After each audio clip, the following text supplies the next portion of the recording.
பெரியப்பா கிட்ட பிடிச்ச விஷயம் அப்படின்னா, இத்தனை லட்சம் மக்கள் வந்து இறந்துட்டாங்க. இத்தனை லட்சம் மக்களினுடைய இன சாவை ஒரு மிகப்பெரிய வலியோடையும், வேதனையோடையும் சொன்ன அந்த தமிழ் மக்களுக்கு கடத்தின விதத்திலிருந்து, அந்த நாளை நாம அழுகிற நாளா மட்டும் வச்சுக்காம, மிகப்பெரிய எழுச்சி நாளா நாம போற்றணும் அப்படின்ற அந்த அளவிற்கு ஒரு மிகப்பெரிய படையை ரூ. 1 காசு கூட குடுக்காம கூட்டி, தேர்தல் அரசியல்ல ஒரு தனி பெரும் படைய கட்டி, ஒரு ஒரு நேர்த்தி தன்மையோட கருத்தியலா, கொள்கையா மிகப்பெரிய வகையில இளைஞர்களா இருக்கட்டும் சரி, மக்களா இருக்கட்டும் சரி, எல்லோரையும் வழிநடத்தி போற அந்த ஆளுமை தன்மை தான் பெரியப்பா செந்தமிழன் சீமான் அவர்களிடம் மிக மிக பிடித்த ஒண்ணா இருக்கு. எங்கள் தலைவன் மேதகவே அவர்களை கடைசி வரைக்கும் யாராலையும் நேரடியாக தொடவே முடியல. அதான் அவர்கிட்ட ரொம்ப ரொம்ப பிடித்த விடயம். 21 நாடுகளுக்கும் மேலான நாடுகள் படைகட்டி கொண்டு வந்து தான் எங்கள் நிலத்தில் எங்களை அடிக்க முடிஞ்ச அளவிற்கு ஒரு மிகப்பெரிய படையை, அதுவும் மக்கள் திரள் படை, தலைவரோட படையில் வந்து மக்களாக தன்னை ஈடுபடுத்தி இணைச்சிக்கிட்டு போய் தலைவருக்காகவும் இனத்திற்காகவும் நின்னாங்க.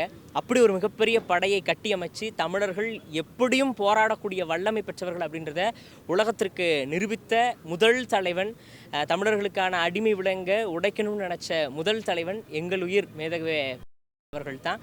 அதனால் அவர் உலக தலைவர்கள் இல்லை, இனியும் உலகத்தில் இப்படி ஒரு தலைவர் வருவதற்கோ இப்படி ஒரு தலைவர் உருவாகுவதற்கான வாய்ப்புகள் மிக மிக குறைவாகத்தான் இருக்குது. எங்கள் தலைவன் தமிழ் இனத்தினுடைய முதன்மை தலைவன், உலகத்தினுடைய ஒப்பற்ற தலைவன். அதுதான் எங்களினுடைய மிகப்பெரிய பலம். நாம் தமிழர் கட்சி அப்படின்றது இது வந்து ஒரு சாதாரண அரசியல் இயக்கமாக எல்லோராலையும் பார்க்கப்படுறது இல்லை. காரணம் என்ன அப்படின்னா, முதல் முறையாக எளிய மக்கள் அரசியல் களத்தில் நின்று வாக்குக்கு காசு கொடுக்காம ஒரு வாக்கை வந்து வாங்கிவிட முடியும் அப்படின்றத முதல்ல இந்த தமிழக மண்ணில் நிரூபித்து காட்ட கட்சி அப்படின்னா அது நாம் தமிழர் கட்சி தான். இன்னைக்கு இளைஞர்கள் வந்து எதை பார்த்துட்டு வராங்க அப்படின்னா, இன்னைக்கு புதுசாக தொடங்கின அரசியல் கட்சிகள்லேருந்து எல்லா கட்சிகளுக்கும் கொள்கை தத்துவத்தோடு போகிறாங்களா அப்படின்னா கிடையவே கிடையாது. ஒன்று பணத்துக்காக போவாங்க, இல்லை ரசிக மனப்பான்மையோடு போவாங்க. ஆனால் நாம் தமிழர் கட்சிக்கு வரக்கூடிய இளைய தலைமுறை பிள்ளைகள் மட்டும்தான் உறுதியான தத்துவத்தையும் ஒரு கொள்கை பிடிப்போட வரக்கூடிய இளம் தலைமுறை பிள்ளைகளாக இருக்கிறாங்க. அப்படி தான் நாங்கள்லாம் வந்து இந்த அரசியல் இயக்கத்தில் வந்து இவ்வளோ நாட்கள் வந்து பயணிச்சுக்கிட்டு இருக்கிறோம். எங்கள்கிட்ட தத்துவம் இருக்குது, அதையும் தாண்டிய மிகப்பெரிய கருத்தியல் இருக்குது, அதையும் தாண்டிய ஒரு மிகப்பெரிய மன வலிமை எங்கள்கிட்ட இருக்குது.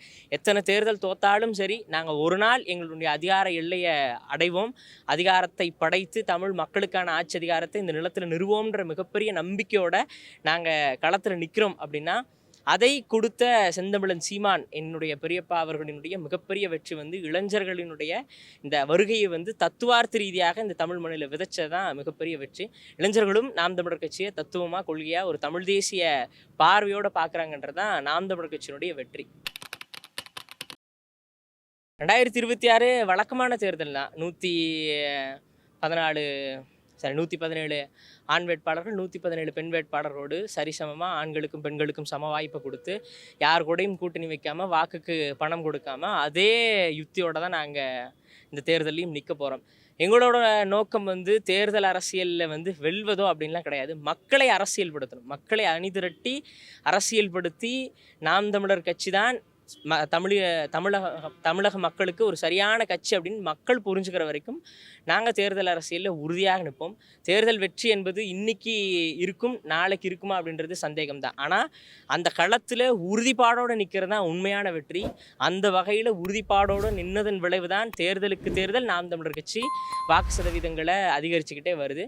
26 தேர்தல் களம் அப்படின்றது நாங்கள் உறுதியாக ஒரு அதிகார எல்லையை தொடக்கூடிய ஒரு தேர்தலாக இருக்கும். நிச்சயம் நாங்கள் வென்று 5 முனை போட்டி அப்படின்னு சொல்கிறாங்க. எல்லா கட்சிகளும் கூட்டணியோடு வராங்க. ஆனால் நாங்கள் ஒரு மிகப்பெரிய மக்கள் கூட்டணியோட இந்த தேர்தலை வந்து சந்திக்க போகிறோம்.